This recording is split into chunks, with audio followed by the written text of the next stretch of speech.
Good morning, children. Hope you all are doing well. Today I will teach you finite and non-finite verbs. Children, there are two kinds of verbs, finite verbs and non-finite verbs. Finite verbs are verbs that agrees with its subject in number, or you can say in simple words that those verbs whose form is changed on the basis of its subject is a finite verb. If, for example, he plays football. Here, plays is a finite verb. Why? Because it agrees with its subject, he. Similarly, if I say they play football. Now, play is a finite verb and it is changed because they subject is plural, so the verb is also changed and it is play. So they play football. Now here play is finite verb and it agrees with its subject they. Okay, now finite verb is clear to you. And similarly, verbs that do not agree with its subject are non-finite verbs. For example, you can say they like to play football. Now, what is the like? Like is verb.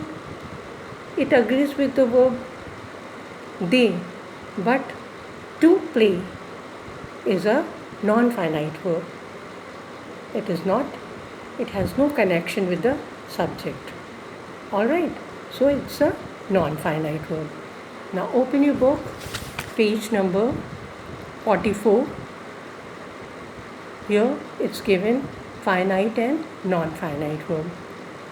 Put your finger and read.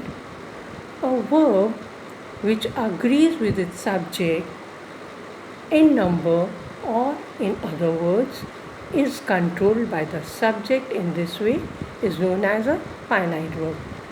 It's little twisted. What I have told you, explained you, must be clear to you. That verb that agrees with its subjects is a finite verb. Now there is a sentence, he lives in a city. Lives is a finite verb. Why?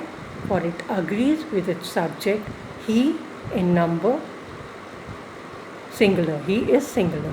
Okay. Another sentence is they live in a city. Now live is a finite verb, for it agrees with its subject they in number. Okay. However, in a sentence there can be verb or verbs which do not agree with the subject in number. For example, he wants to live in a big city. Another example is they want to live in a big city.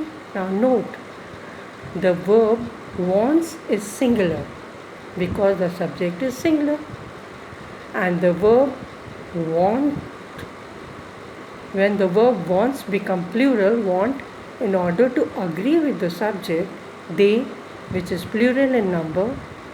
However, the verb live remains unchanged. Now look at the example. Kusum likes to read. Another example is the girls are learning to dance. Such verbs, to live, to dance, which do not agree with the subject of the sentence and number, are known as finite verbs. See, there is one clue that verb with to are non-finite verbs.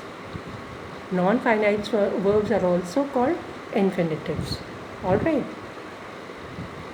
So such verbs like to live, to dance, they do not agree with the subject of the sentence in number, are known as non-finite verbs. Okay. Note also that such infinitives do not change their forms as the finite verbs do to show different tenses also. Like he, Kusum, likes to read. Now, likes is simple present, and in the second sentence, the girls are learning to dance. Are learning is the present continuous, but see, to dance, to read is unchanged. So, this is non finite verb. Okay, one kind of non finite verb is simple infinitive. There are two kinds of simple infinitive. When a simple infinitive is used with the preposition to, it is known as to infinitive. Your example is given: Shekhar loves to cook. Shekhar loves to cook. To cook is infinitive, to infinitive. Here again, they forgot to bring their books. Now here, to bring is the to infinitive.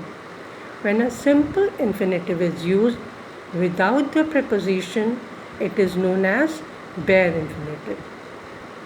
Alright, two infinitives are there: simple infinitives that are to, it is attached, to is added to it. Added to the verb, it is to is a preposition and it is added to the verb, so they are called two infinitives. Usually they are simple infinitives. They are known as simple infinitives. And when simple infinitive is used without the preposition to, they are known as bare infinitives. Bare infinitives.